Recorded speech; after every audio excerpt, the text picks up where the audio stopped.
Good afternoon, everyone. Today we are going to start with the topic that is allergy. Okay, and it is a continuation topic of chapter number 8. So let's talk about allergy.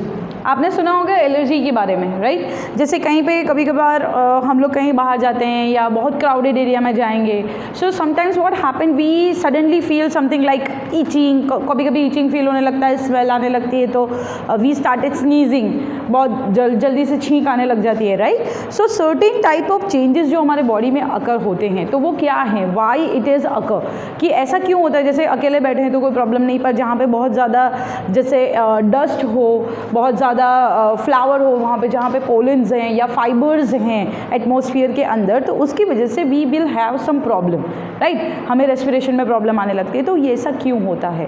That is due to the one of the mechanism which is run by our body, that is referred to as allergy. Okay, now what is allergy? So allergy is an exaggerated response. It is a exaggregated response का मतलब क्या होता है? Which is a sudden response towards something. जो कोई भी चीज़ है हमारे कांटेक्ट में जब आती है और उसके टूवर्ड्स हम लोग सडन रिस्पॉन्स दिखाते हैं, और वो भी बहुत हाई इंटेंसिटी से हमारी बॉडी के थ्रू आता है, तो it is referred to as exaggregated response shown by body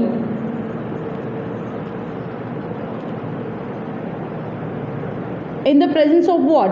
In the presence of something, or in the presence of external factor, you can say, right? कि कोई भी एक्सटर्नल फैक्टर्स होते हैं या कोई भी एक्सटर्नल मटीरियल्स होते हैं, यू कैन से कि it is the external materials. Now what is this, how it occurs, और किसकी वजह से ये होता है? तो जिसकी वजह से ये होता है उसको हम क्या कहते हैं? एलर्जेंस. क्या कहेंगे?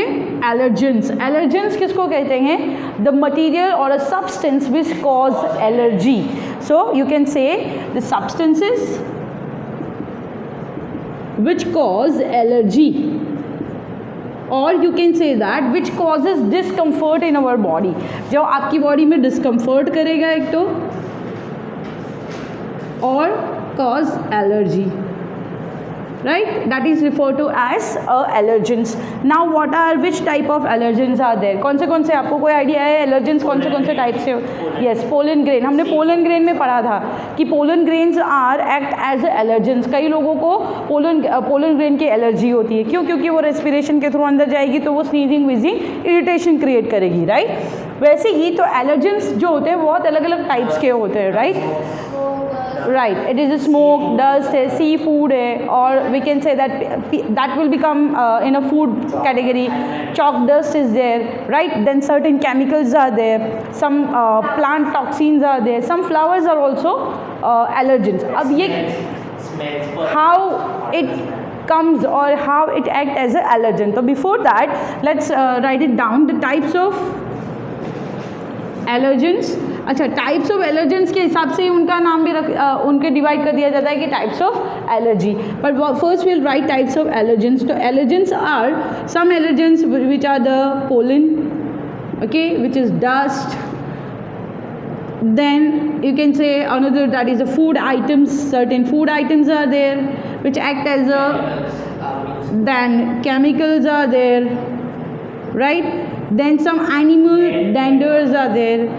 एनिमल डेंडर्स का मतलब क्या होता है? एनिमल्स के जो हेयर्स होते हैं, उनकी जो स्किन होते हैं, उनके ऊपर जो वेस्ट, जैसे डॉग्स हैं, राइट, जो फेदर हैरी डॉग्स होते हैं, उनके हेयर्स कंटिन्यूसली फॉल होते रहते हैं, right?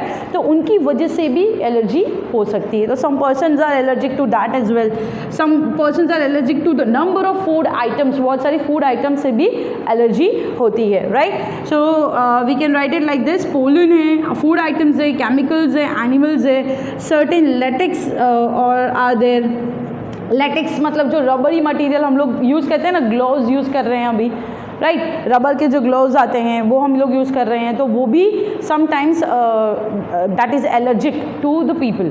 The number of individual को वो क्या होते हैं? एलर्जन की तरह के काम करते हैं, ठीक है?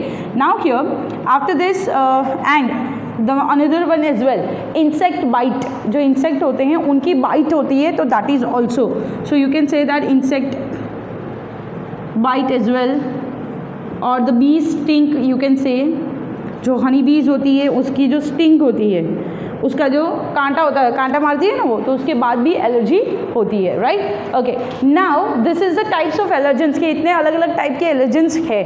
On the basis of this, जैसे कि how they enter to our body, कौन से बेसिस से वो एंटर होते हैं, उसके हिसाब से we can say that here types of allergens और types of allergy. So types of allergy कौन से होगा, तो पहले पे attention over here. It is inhalation. By inhalation when it is entered, that is inhalation. Second one will be इन्हीं को हमको डिवाइड करना है, इसी को हम लोग कैटेगराइज कर देंगे. One is inhalation, second one will be the ingestion, right? It is ingestion. Third one will be injection. Yes.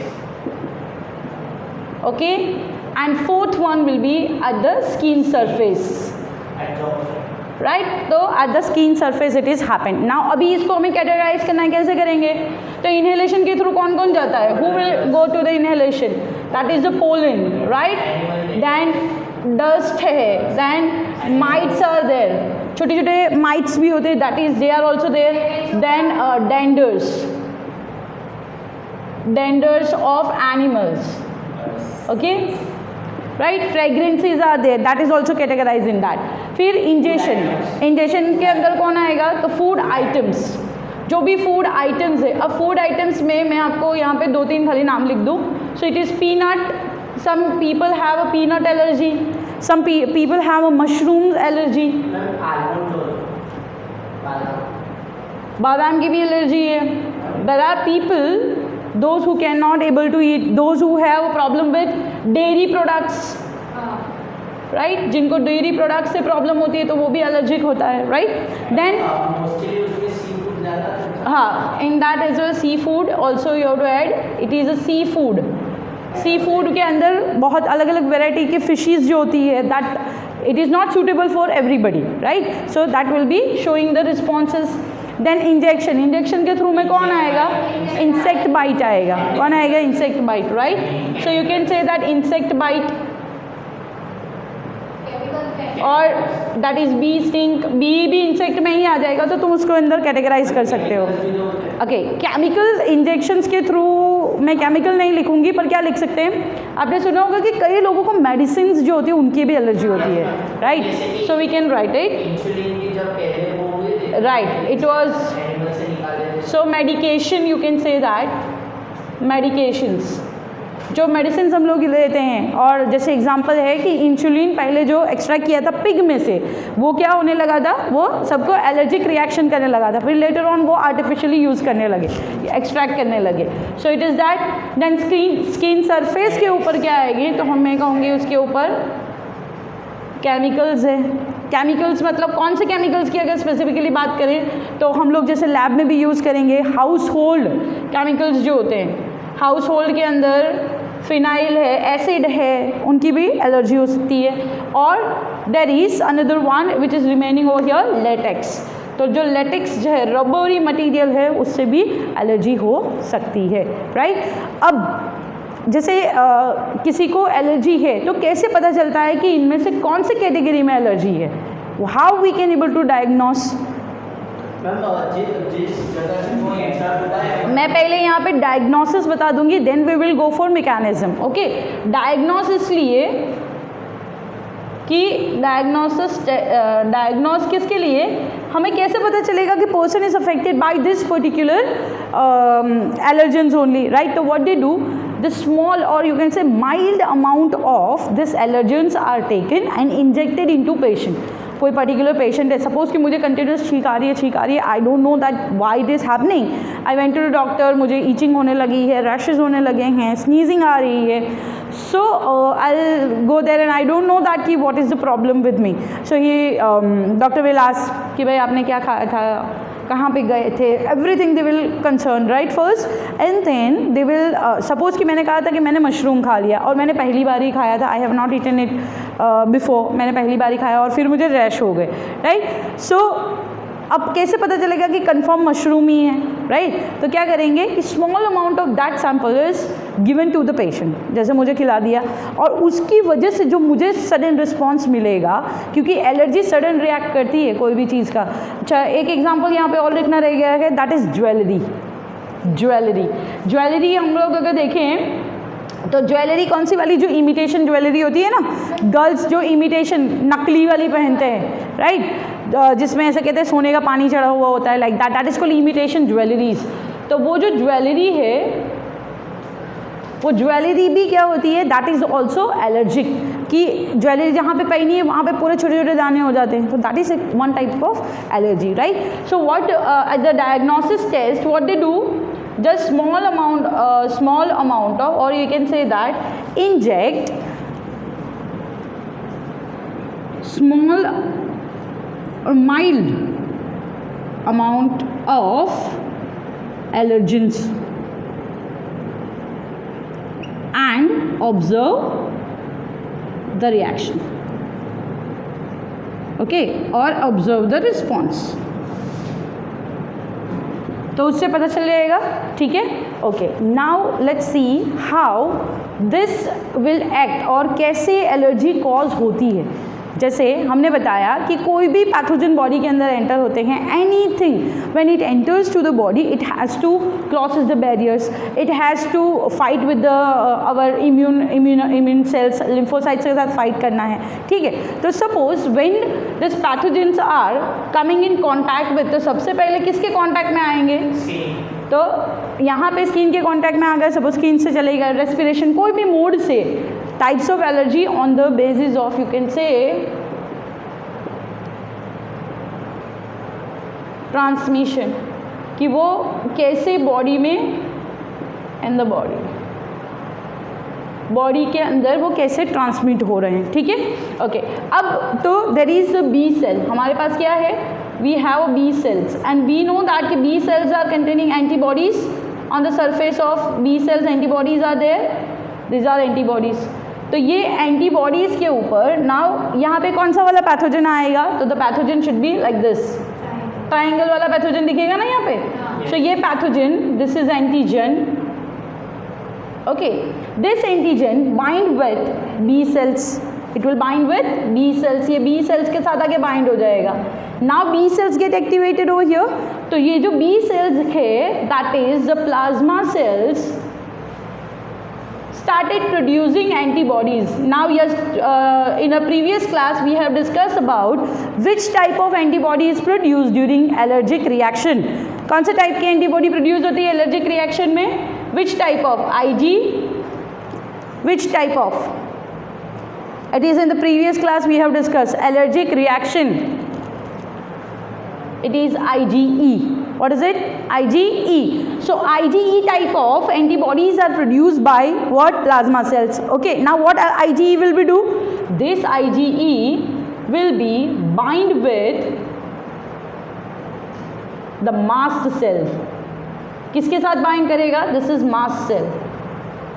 ठीक है, मास्ट सेल्स क्या हैं, तो they are our leukocytes which are responsible for killing pathogens, right. तो ये इसके ऊपर जाके ये IgE टाइप की एंटीबॉडी जो है बाइंड हो जाएगी, ठीक है। IgE सपोज बाइंड हो गया, अब क्या होगा, when this antigen bind with this mast cell, ये यहाँ पे क्या हो गया, एंटीजन एंटीबॉडी कॉम्प्लेक्स बन गया, ठीक है, it is antigen antibody complex बन गया। Okay, now this antigen antibody complex बन गया। Now what will happen, IgE का फायदा क्या है यहाँ पे, तो IgE जैसे मास्ट सेल से बाइंड होगा, so mast cell started producing chemicals that is histamine. कौन सा केमिकल है, हिस्टामाइन एंड सेरोटोनिन।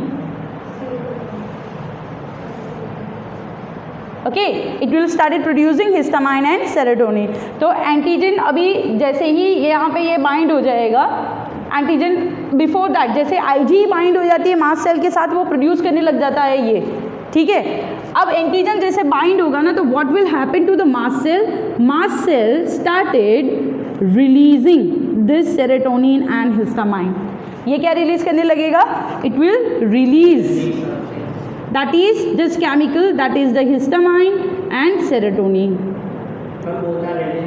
हाँ, दिस केमिकल जैसे ही रिलीज हो गया, अब क्या होगा, ये केमिकल रिलीज होने की वजह से तुरंत क्या आने लगेंगे, सिम्टम्स। क्या आने लगेंगे, सिम्टम्स। क्या आएंगे, और सिम्टम्स जैसे ही आएंगे हमें पता चलेगा कि something enter to our body, so we will act on that symptoms, we will take medicine and we will reduce the reactions. Got it?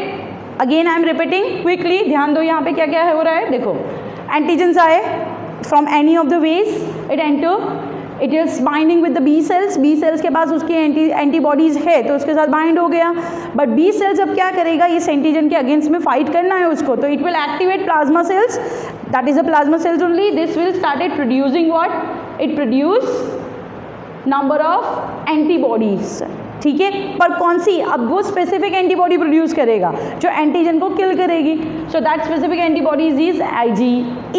This IgE will be binding with the mast cell, और mast cell के साथ जैसे ही bind होगा, it started producing the chemical inside mast cell, mast cell में अंदर produce हो रहा है। ठीक है, after that what will be happen, when antigen come and bind to this mast cells, what will happen, this antigen और ये antibody का मास्ट सेल के ऊपर जब कॉम्प्लेक्स बनता है, so mast cell will be releases, it will release histamine and serotonin. क्या release कर देगा वो, हिस्टामाइन एंड सेरोटोनिन रिलीज कर देगा, right. So histamine and serotonin जैसे ही ब्लड के अंदर आएगा, what will be happen, it will start producing symptoms, वो सिम्टम्स बताएगा, और जैसे ही सिम्टम्स हमको मिलने लगेंगे, we will start acting according to that symptoms.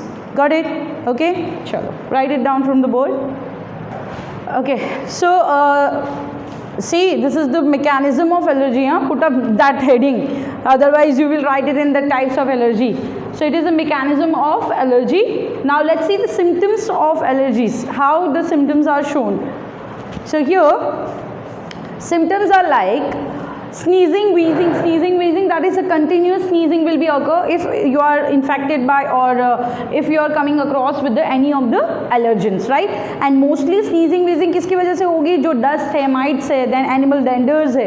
Again animal danders का मतलब होता है animals के hair, उनके dandruffs जो होते हैं, that will be coming in our inhalation and then it will affect it. Then running nose, किसी को तुरंत ही cold हो जाएगा तो it will started running nose. Running nose मतलब नाक नहीं चलने लगता है, it is the mucus which is continuously coming out. Okay, then rashes on skin, redness on skin, skin के ऊपर पैचेस हो जाएंगे रेड, और respiratory problems will be occur. So this is the symptoms and we have discuss that कि if the individual, how we can able to get the individual is having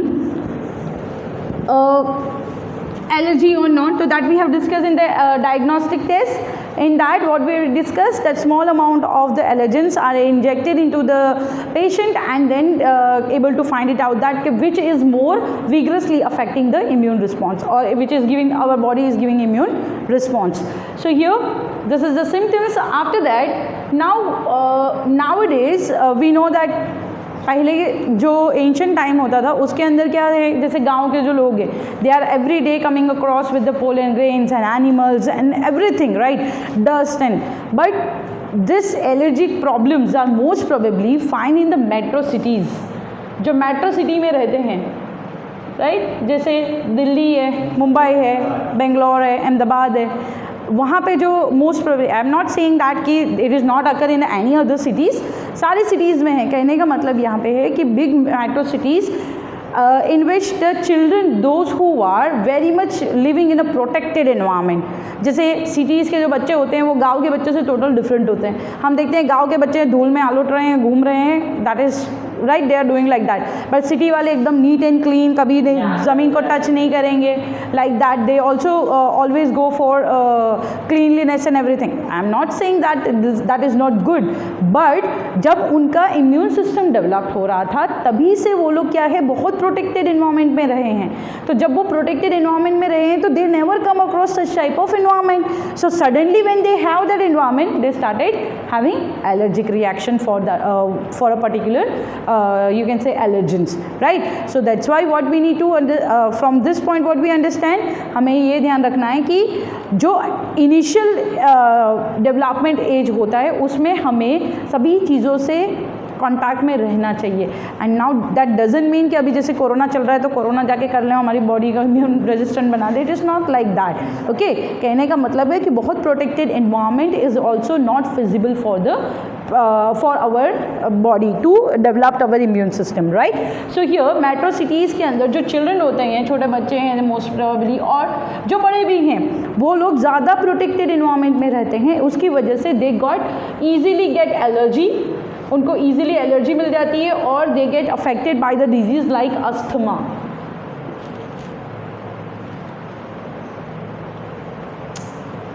It is asthma.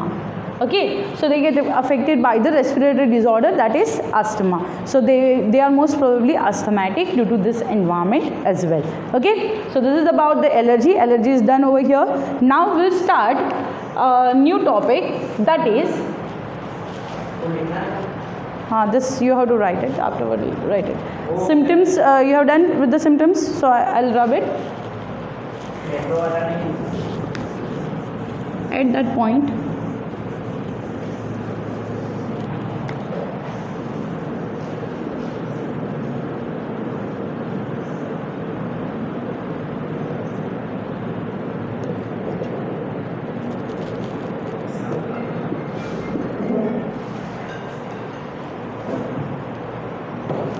It is autoimmunity. What is it? Autoimmunity. Now here, up till now we have discussed about innate immunity, acquired immunity, right? So this immunity which is autoimmunity. Now autoimmunity का मतलब क्या होता है और autoimmune response का मतलब क्या होता है? When organisms, जैसे हम organisms है, हमारी बॉडी है, तो हमारी बॉडी में our body is having, or it develops that category like that कि they can differentiate between the self and non self, जो हमने सेल मीडिएटेड एंटीबॉडी के अंदर देखा, राइट, कि सेल मीडिएटेड एंटीबॉडी में सेल के थ्रू पता चलता है कि this is your body cells and this is other person cells और समथिंग लाइक दैट, राइट। तो हमारी बॉडी के पास इतनी कैपेसिटी है कि it can differentiate between self and non self. But over here what happen, autoimmunity. Autoimmunity के अंदर क्या होगा, और ऑटो इम्यून डिसऑर्डर के बारे में बात करेंगे। when organisms or the failure of recognition of self cell, that is what it is, the failure of organism to recognize, we can write it like this, failure of organisms to recognize or differentiate its own cells or its own component। जब हमारी immune system अपने ही cell को पहचान नहीं पाती है, right, तब आपको ऑटो इम्यूनिटी काम आएगी। पर वो ऑटो इम्यूनिटी जो है वो ऑटो इम्यून डिसऑर्डर कॉज करेगी। क्या करेगा वो? Auto immune disorder. Let's see, तो फेलियर कैसे हो सकता है, कि कैसे हमारी खुद की इम्यूनिटी हमारे ही सेल को मार देती है। अभी तक तो ये पढ़ रहे थे हम लोग कि immunity give the protection against the pathogen, but over here what is happening, our immunity itself kill its own cell, right? So how it is happen, or what it is there are other several factors. This autoimmunity, it is one type of, it is acquired immunity. What is it? It is acquired immunity. It is categorized in the acquired immunity. वो acquired होती है। अब there are two different this what we can say, it is two corollaries, or you can say that a result का मतलब कि किसकी वजह से हो रहा है वो। सो ऑटो इम्यून को लेके दो कॉरोलरीज है। क्या है? दैट हायर ऑर्गेनिजम्स और हायर वर्टिब्रेट्स। किसकी बात कर रहे हैं हम लोग? वर्टिब्रेट्स किसको कहते हैं हम लोग? Those who are having a vertebral column, right. So higher vertebrates जो होते हैं कैन डिफ्रेंशिएट, वो क्या कर सकते हैं अपने आप के अंदर? डिफ्रेंशिएट। सो जैसे जैसे टाइम बढ़ता गया तो इवोल्यूशन आ गया और डेवलपमेंट होते गए। So higher vertebrates can able to differentiate और self and non self cells. So we can write it like this कि vertebrates can differentiate its own, or we can write self cells from pathogens, or you can say antigens. Okay, so higher vertebrate के अंदर ये होगा. Second क्या है, this genetic disorder होने का जो, और ऑटो इम्यूनिटी जो हमारी फेलियर हो जाती है, वो क्यों फेलियर हो जाती है? So it can be a genetic reason, that is due to the genetic, और it is given in your NCERT. Other reasons are unknown, but it is not unknown. There are several factors which are responsible to make your immunity or you will have an autoimmune disorder, right? So वो क्या है? So there are genetics for the reason it is occur, or autoimmunity is occur due to genetic or other factors. Like other factors में क्या क्या हो सकता है? तो आजकल की हमारी लाइफस्टाइल जो है, राइट, लाइफस्टाइल के अंदर, then there is certain environmental factors. So what are this? कि जेनेटिक डिसऑर्डर जब हो रहा है कोई, ये ऑटो इम्यूनिटी कब से आ सकती है? या तो जेनेटिक हो सकती है या कोई अदर फैक्टर्स हो सकते हैं. एनवायरमेंटल फैक्टर्स के अंदर आप लिख सकते हो कि इम्यूनिटी, ये जो है अल्ट्रावायलेट लाइट्स है, देन केमिकल्स जो है जो हमारे कम अक्रॉस आ रहे हैं, उसकी वजह से भी ये प्रॉब्लम हो सकती है. देन हमारी लाइफस्टाइल्स है. लाइफस्टाइल्स का मतलब क्या होगा? बहुत प्रोटेक्टेड एनवायरमेंट में हम लोग पहले से रह रहे हैं, due to that certain factors will be creating this, right? Yes Maviya, is there any question? what is it? It comes into the category of acquired, right? but genetically बहुत कम उसमें आती है. वो genetically जो होता है, it is in a less categories, right? तो वो acquired की category में आएगी ज़रूर, ठीक है. now here, तो कौन सी disorder होती है? तो जब आपकी body खुद के ही सेल को मारने लग जाती है, खुद के ही सेल को डैमेज करने लग जाती है, तब आपको जो डिजीज़ होगी, that disease is called as autoimmune disorder. क्या कहेंगे उसको हम? Autoimmune disorder. The disorder which is caused due to the failure of autoimmunity. So autoimmunity का failure, auto immunity.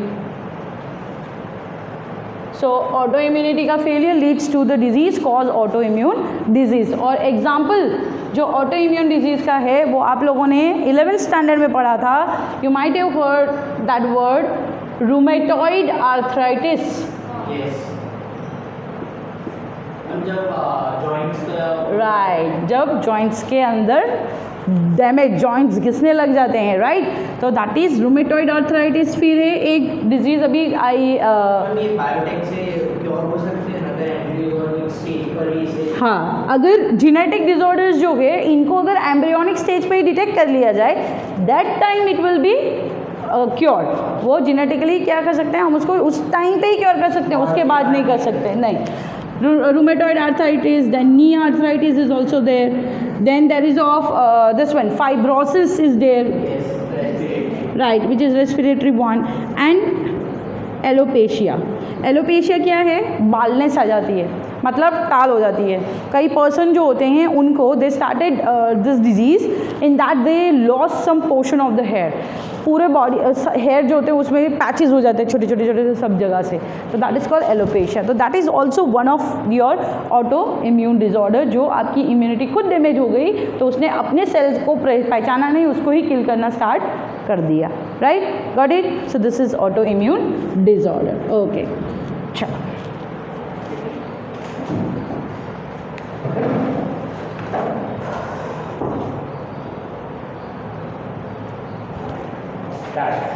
Okay, so let's start with the next topic, that is immunity in body. Now what is up till now we have talked about what are the importance or which type of immunity we have in our body, right? Now let's talk about this immunity जो है हमारी body के अंदर, उसके पास कितने components होते हैं और what immunity is for. तो up till now we understood what is it for. तो immunity is responsible for what?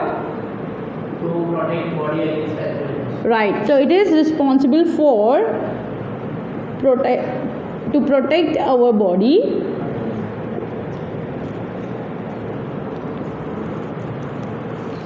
or to protect our body from pathogens. Okay. Second, it helps to differentiate between the self and non-self. It's not nonsense, it's a self and non-self. So it is help for differentiation of selves and non-selves. Okay. Then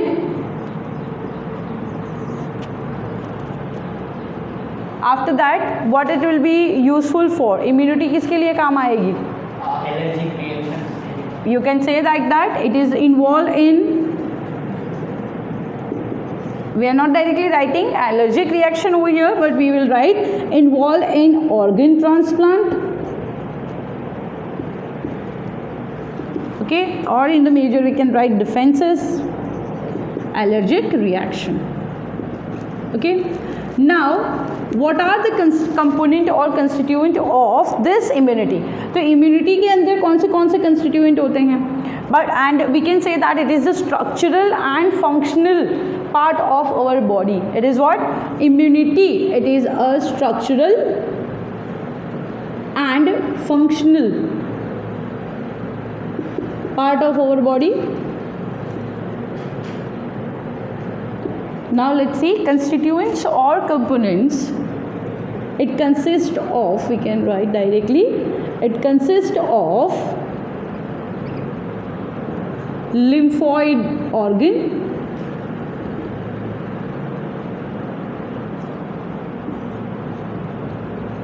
cells और tissues.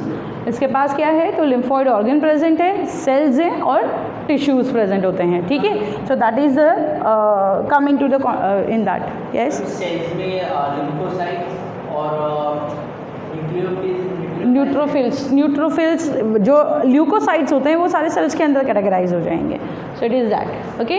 Now let's see how lymphoid organ help और it involve in body protection. So lymphoid organs. Now what is the meaning of lymphoid organs?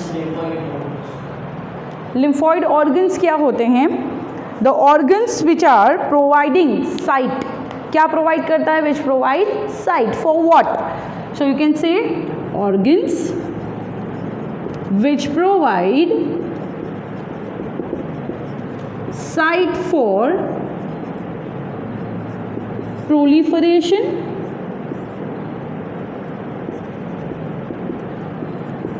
then maturation, differentiation,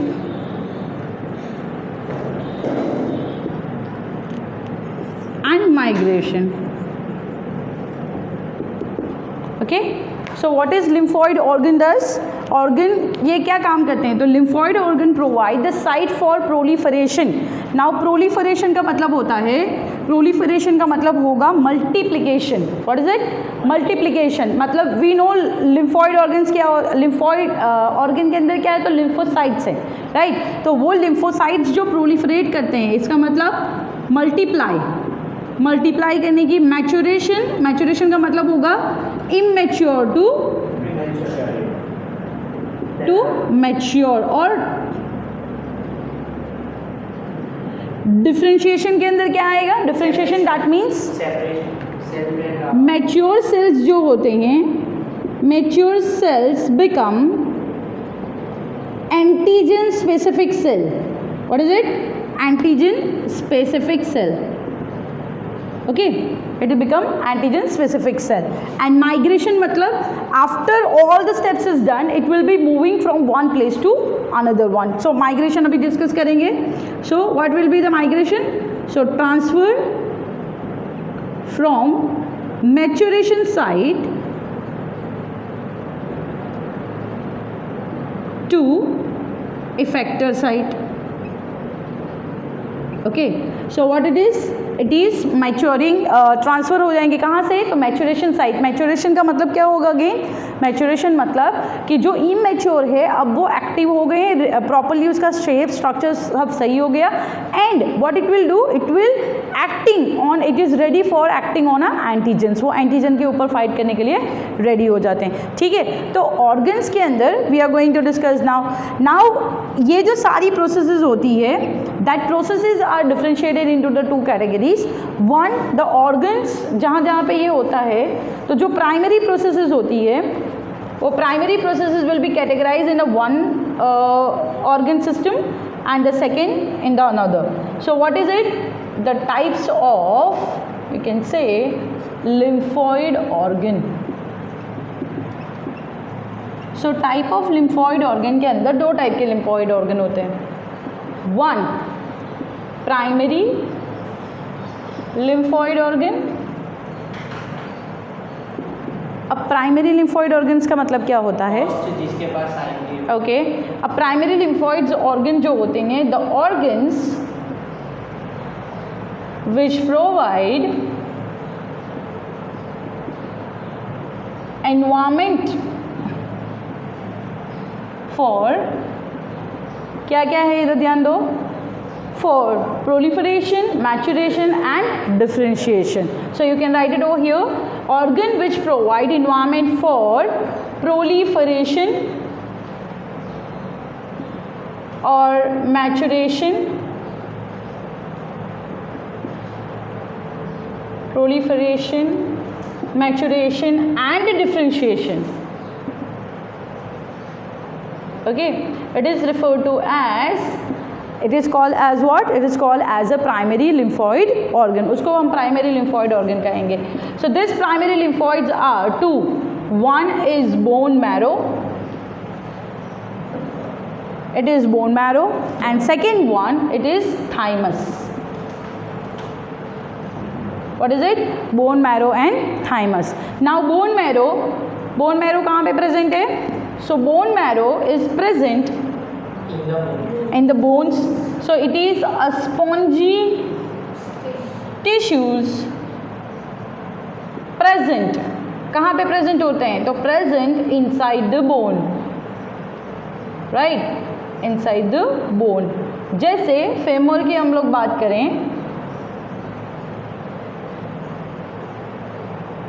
पूरा femur का जो structure है, in that inside this, यहाँ पे ऐसे spongy tissues are there, right, that is referred to as what, this spongy tissue is referred to as a bone marrow, ये bone marrow होता है, and this bone marrow is responsible for production of all the blood cells, वो क्या करता है, सभी blood cells को produce करता है, तो you can say that it produces all blood cells and lymphocytes। Blood cells सारे, WBCs है, RBCs है, इन सबको, न्यूट्रोफिल्स है, सबको ये प्रोड्यूस करेगा, एज वेल एज किसको प्रोड्यूस करेगा, लिम्फोसाइट, करेक्ट, लिम्फोसाइट को प्रोड्यूस करेंगे। ठीक है, now continue from the bone marrow. So here bone marrow जो है तो क्या करेंगे, तो we can say that it is the major site for production of all the blood cells and lymphocytes. Okay, but what is the major function to for the bone marrow in this immune system, right, तो immune system में it provides, क्या provide करता है, तो it provides micro environments. तो पहला तो development के लिए माइक्रो एनवायरमेंट, तो micro environment for B cells. दोनों बी और टी दोनों सेल्स यही प्रोड्यूस करता है जी, प्रोड्यूस सारे, यहाँ पे लिम्फोसाइट लिखा हुआ है, so that lymphocyte is B lymphocyte and T lymphocyte. produced by bone marrow only. B lymphocyte and T lymphocyte both are produced by bone marrow. But अब bone marrow के बाद वो cells differentiate हो जाएंगे ना कि कौन किस में जाके developed होगा. So here तो bone marrow का major function क्या होगा यहाँ पे? The major function of bone marrow, तो it provides a micro environment for B cells to what? To proliferate. So it will provide it to proliferate,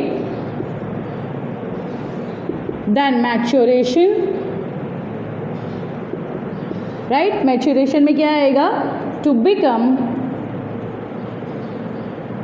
an antigen specific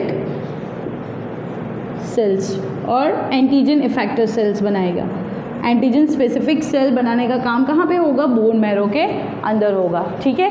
then after this ये जो bone marrow है उसमें जो B sales तो है, but bone marrow also provided the micro environment, also provide micro environment for T cells to develop and differentiate. Okay, to develop and differentiate. तो ये process किसके अंदर होगी? बी सेल उसको बोन मैरो के अंदर उसको प्रोवाइड होगा. ठीक है. तो दिस इज अबाउट, सो यहाँ पे आप फंक्शन लिख सकते हैं. Bone marrow is providing what? It is providing the micro environment for the B cells and the T cells to develop and to become what? To become an effector one. बट यहाँ पे मैंने जैसे आपको बताया कि इट विल बिकम मैच्योर. जो T cells हो गया, अब वो थाइमस की बात करेंगे हम. ठीक है. यहाँ पे खाली बी सेल्स होगा. बी सेल्स क्या होंगे? प्रोलिफरेट करेंगे, मतलब मल्टीप्लाई करेंगे. मैच्योरेशन करेंगे, मतलब to become antigen specific, antigen के ऊपर एक्ट करने के लिए रेडी होंगे. ठीक है. एंड जो टी सेल्स है, टी सेल्स डेवलप भी होंगे और यहाँ पे डिफ्रेंशिएशन का काम करेंगे. Okay. So after this, that is the second one, it is thymus. Second one क्या है? Thymus. तो thymus is a gland, Yes. right? It is thymus gland. It is a bilobed.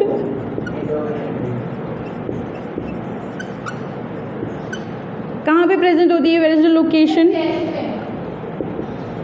Beneath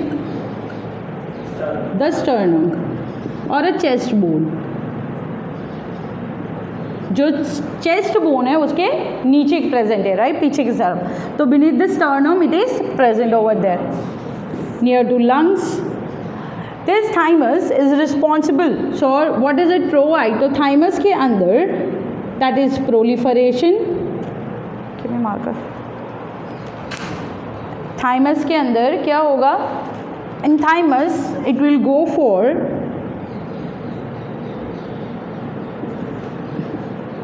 proliferation, maturation of, किसका maturation हो जाएगा यहाँ पे? T lymphocyte. ठीक है. T lymphocyte will be become as in that, and over here it will differentiation will be also occur. ठीक है. Differentiation of this will be occur. तो T cells will be proliferate, mature and differentiation, maturation sorry and differentiation of T lymphocyte. तो T lymphocyte के अंदर ये यहाँ पे पूरा का पूरा प्रोलिफरेट भी करेगा. डेवलप खाली डेवलप्ड कहाँ पे का हो रहा है? ओनली ये यहाँ पे developed, it is only in the B cells. Proliferate, maturation and differentiation will be done into thymus and ready हो रहा है किसके लिए? एंटीजन स्पेसिफिक के लिए. अब तो प्राइमरी लिम्फोइड ऑर्गन का काम क्या करना है? उनको पहले डेवलप करना, डेवलप करने के बाद मैच्योर करना और एंटीजन स्पेसिफिक बनाना. अब where it will go for another reactions. So as we discussed, it is a primary lymphoid organ and the another organs are there, that is called secondary lymphoid organ. क्या है वो? Secondary lymphoid organ. So what is happening in the secondary lymphoid organ? Secondary lymphoid organ provide site for to become antigen specific cell to become an effector cell. अब effector cell का मतलब क्या होगा? अब तक तो ये लोग खाली रेडी हो रहे थे, कपड़े वपड़े पहन के रेडी हो गए कि अब हम फाइट के लिए रेडी हैं, राइट? अब उनको एक्चुअल जंग के लिए कहाँ पे जाना है? दूसरे रीजन में जाना है। अपने घर से रेडी होके ये लोग अब कहाँ पे जाएंगे? जहाँ पे फाइट होगी उस साइड के ऊपर जब ट्रांसफ़र होंगे तो दैट इज़ कॉल्ड माइग्रेशन। और माइग्रेशन जहाँ पे कर रहे हैं वो जो ऑर्गन्स हैं उनको हम कहते हैं सेकेंडरी लिम्फॉइड ऑर्गन। क्या कहेंगे? Secondary lymphoid organ. ओके, नहीं बताऊंगी ना अभी, we will say the name of secondary. There are the specific type of secondary lymphoid organ where they are just going to have the actual fighting against the antigens. Okay, till then please copy it down. Okay, so now let's go to the secondary lymphoid organ. So secondary lymphoid organ में कौन से organ आएंगे? Let's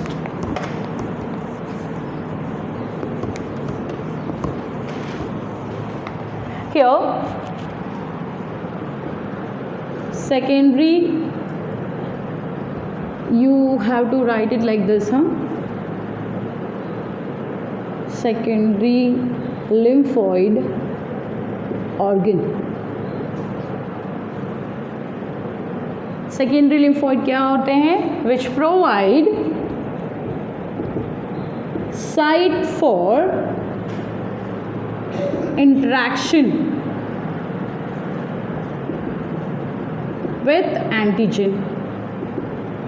so secondary lymphoid organ site provide करता है कि उनको कहाँ पे जाके फाइट करना है? इस पर्टिकुलर रीजन में जाके फाइट करना है। तो that is refer to as what? It is called as a secondary lymphoid organ.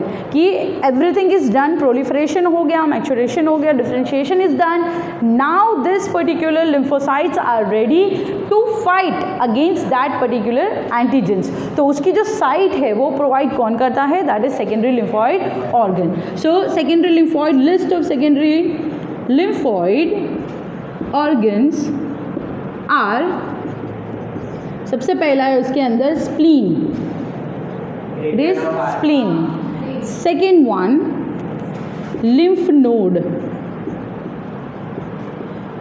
third it is Peyer's patch,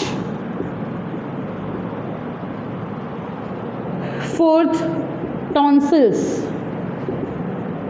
गले में होते हैं tonsils, fifth one appendix, and the the sixth one is MALT, that is mucosa associated lymphoid, what is it? Lymphocyte, it is a MALT, mucosa associated lymphocytes, it is that. Okay, now chalo let's talk about individually कि what is it. तो सबसे पहले हम बात करेंगे spleen के बारे में. What is spleen? The spleens are spleen कहाँ पे प्रेजेंट होता है? So it is you can say a large organ present behind stomach. किसके पीछे होता है? बिहाइंड स्टमक और योर एब्डोमेन, आपके एब्डोमेन के पीछे होता है, पीछे की तरफ में ये स्प्लीन प्रेजेंट होगा. Then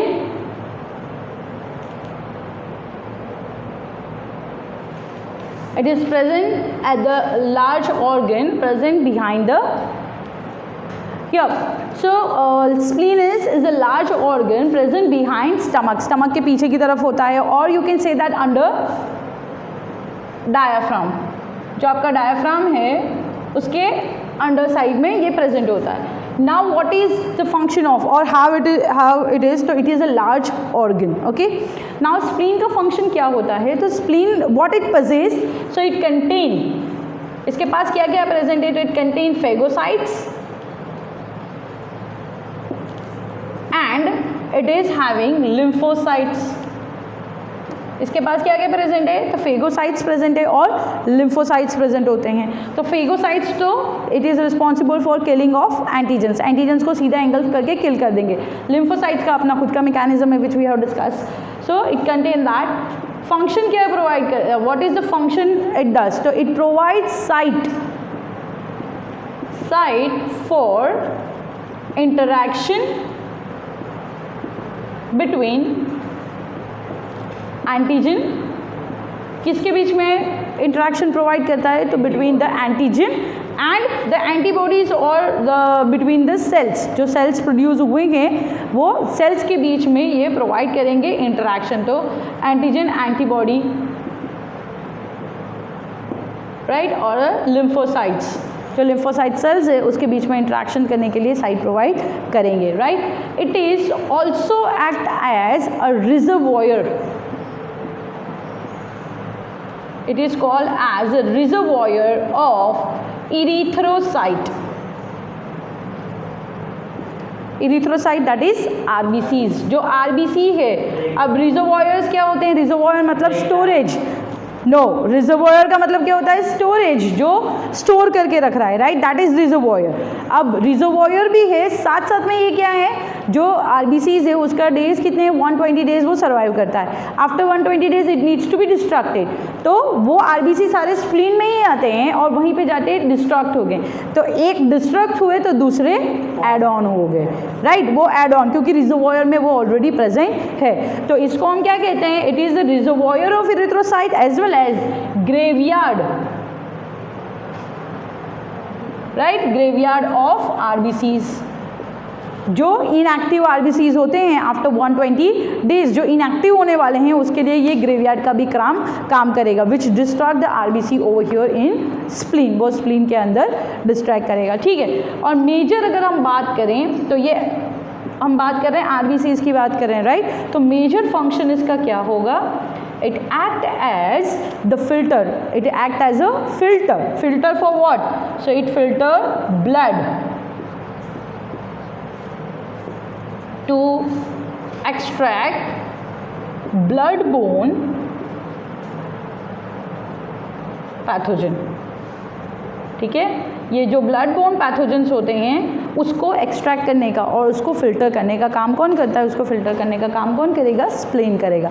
so your blood which is going to the spleen which will be filter out, पूरे ब्लड के अंदर जितने भी पैथोजेंस होंगे उसको फिल्टर करने का काम करता है, तो that is the function of spleen. This you have to remember over here, okay, please copy it quickly. So let's continue over here. After spleen, let's start with the lymph node. Now lymph node is what? जैसे lymphatic system है हमारी body में, पूरी circulatory system present है right, वैसे ही पूरी lymphatic systems present होती है।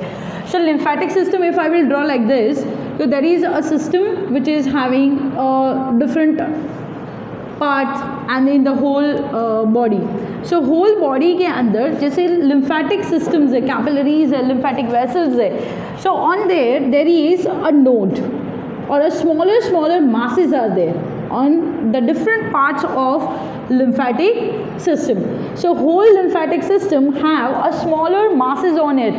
At the several region it have a smaller masses on it, that is referred to as lymph node. उसको क्या कहते हैं हम लोग, lymph node कहते हैं। So lymph node is what, you can write it over here, lymph node is a small masses or a smaller masses present at the different location of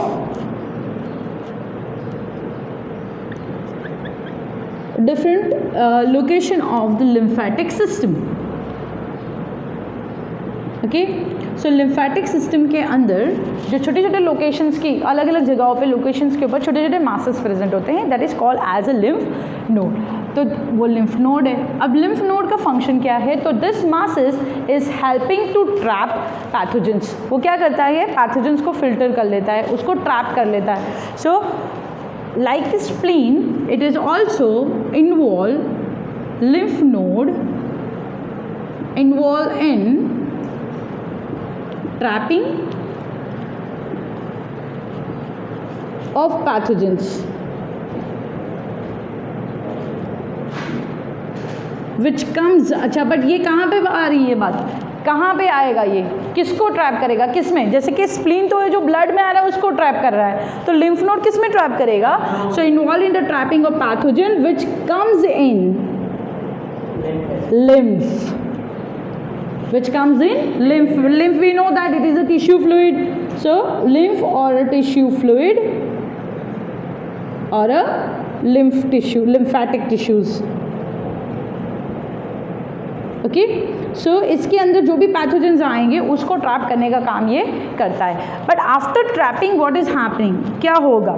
तो जैसे कि लिम्फ नोड वो trap किए हुए pathogens को trap कर लेता है, उसके बाद there is a activation of lymphocytes कि this lymph node trap that particular pathogen, antigens are trapped into the lymph node, and then due to the trapping of the presence of antigen over there, it activate our lymphocytes to show immune response. तो lymph node का काम ये है. So what it will after, or you can write it over here कि trapping of antigens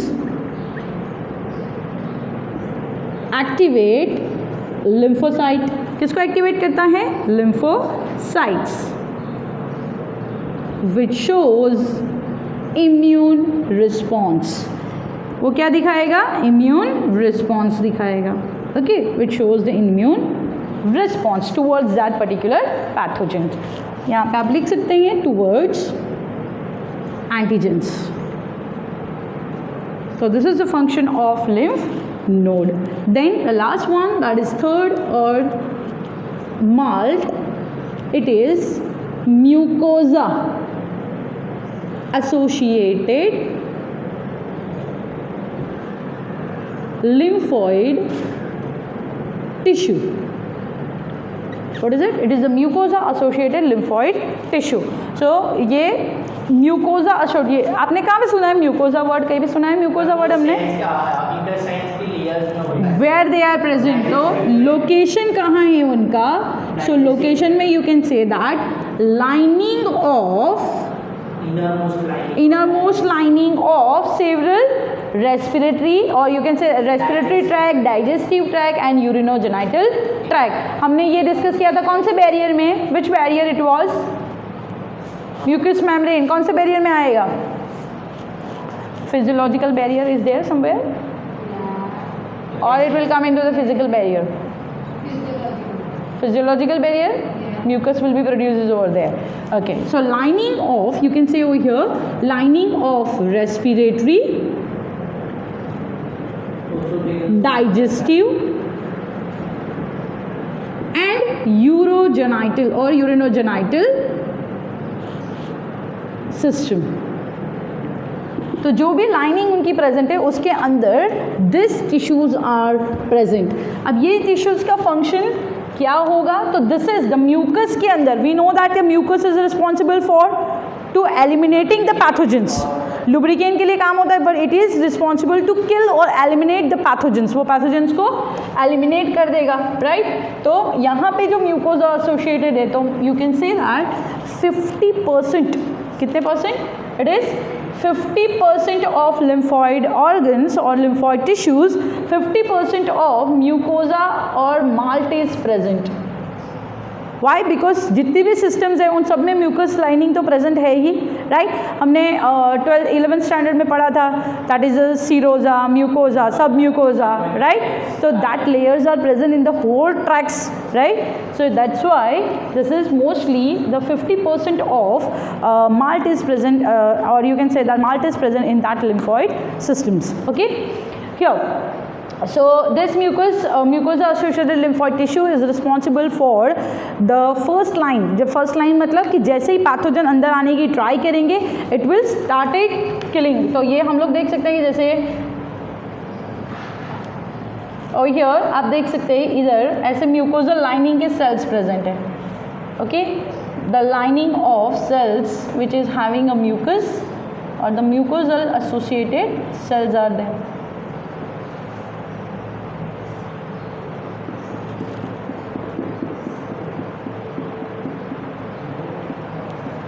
Okay, this have a cilia on it. उनके पास cilia भी present है ऊपर, right? तो this cells will not allow, और ये जो lining है यहाँ पे different types of T helper cells are there, TC cells are there, all the cells are there. तो ये पहला line है, इसको क्रॉस करके ही जाना पड़ेगा, ठीक है? जैसे ही क्रॉस करके अंदर गए, यहाँ पे सारे रिसेप्टर सेल्स आर प्रेजेंट जो उनको कैचअप करेंगे and then they will kill them. तो that is the tissues over here. Okay, अब मैं ये बात करूँ कि this is the structure of small intestine. जो लाइनिंग है स्मॉल इंटेस्टाइन की उसके स्ट्रक्चर है suppose.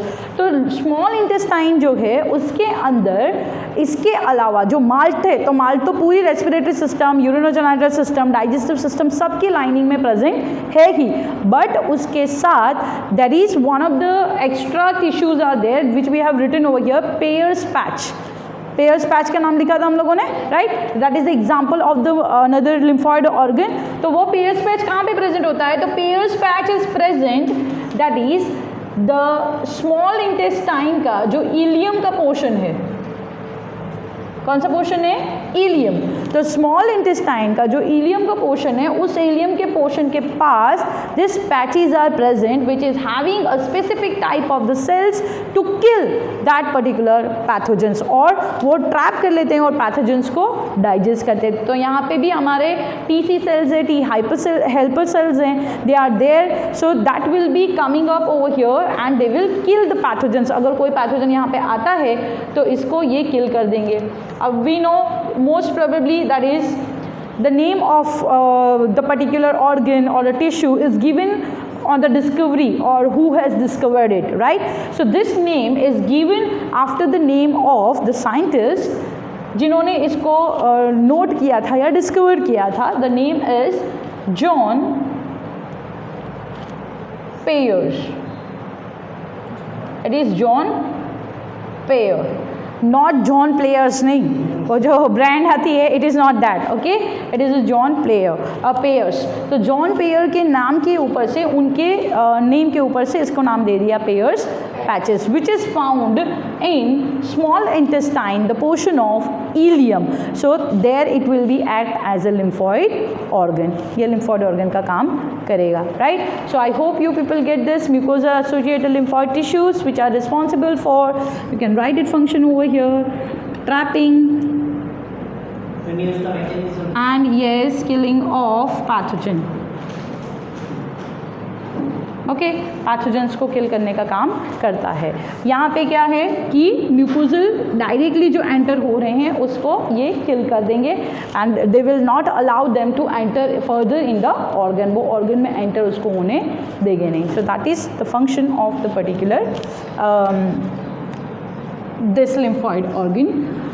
Not, we cannot say it is organ, it is a lymphoid cells, tissues are there, right. Or here I will write Peyer's patch. Peyer's patch के बारे में क्या लिखेंगे हम लोग? तो it is present in small intestine. Small intestine may be present at the specific small intestine of ileum, where it will be involved to kill the pathogens.